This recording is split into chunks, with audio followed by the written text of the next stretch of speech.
প্রিয় শ্রোতা বন্ধু লিসেনার্স, আসলে শীত যাকে পড়তে শুরু করেছে, নভেম্বরের মাঝামাঝি একটা অবস্থায় আছি আমরা। শীতের রাতে এই অনুভূতিটা আসলে খুব ডিফারেন্ট। মা বাবা রেখে অনেক দূরে যারা থেকেছেন দীর্ঘ সময়, তারা হয়তো এটা উপলব্ধি করতে পারবে। তো এই কবিতাটি আমার খুব প্রিয়। ডিফারেন্ট কিছু করার ট্রাই করতেছি, বাট আবৃত্তি ছোটবেলায় করছি, পুরস্কারটারও পেয়েছি, কিন্তু ওইভাবে আসলে এটা চর্চা রাখা হয়নি, জাস্ট পড়ে যাচ্ছে। রবীন্দ্রনাথ ঠাকুরের খুব পছন্দের একটি কবিতা, মনে পড়া। মাকে আমার পড়ে না মনে,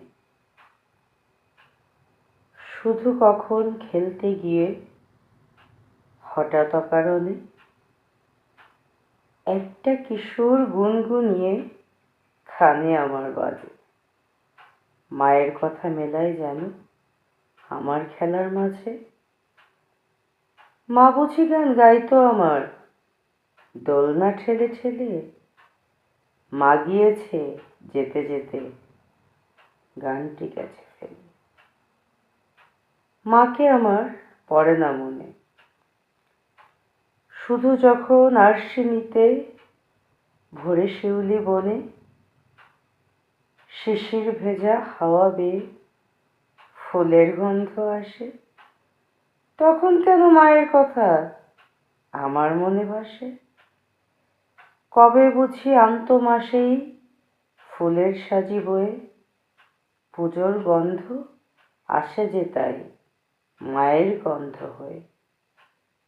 মাকে আমার পড়ে না মনে, শুধু যখন বসে গিয়ে শোবার ঘরের কোণে, জালনা থেকে তাকাই দূরে নীল আকাশের দিকে।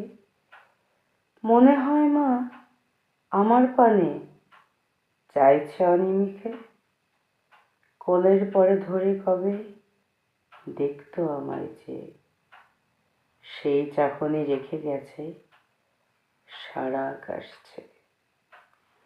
ধন্যবাদ, ভালো থাকবেন।